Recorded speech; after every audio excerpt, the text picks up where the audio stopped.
your permission to work as a physiotherapist? Psychotherapist. You're a psychotherapist? Yes. Wow. Well, how's the experience though? You know, people continue to study that every day and now and then, but I want to know from your experience, being given that permission and working in that space, how would you say the experience is? Well, I worked a little bit with psychiatric patients for a year when I lived in Rome. I was working with patients that suffer from chronic schizophrenia. So that was my biggest work project, working with patients for a year. And this is when I wrote this book that you just mentioned, King, right? With the social skills training.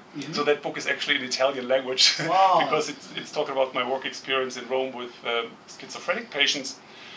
And yes, I do have a state permission to use psychotherapeutic intervention techniques, and that is important for the work I'm doing today, mainly with business leaders and managers, because I'm not treating patients right now on a regular basis. I'm working with CEOs, with directors and business leaders, but even here, it's good to have these skills to know how to influence people with elements, for example, from cognitive behavioral therapy or from hypnotherapy. I'm also a hypnotherapist, so I know how to do hypnosis.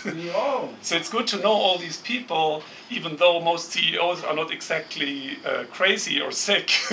It's good to have these skills to give them support and to allow them to get in touch with their resources, or hypnosis, for example, I use to allow them to develop a better vision for the future. So it does help a lot to have this psychological background and just to better be able to give the best support to those coaching clients.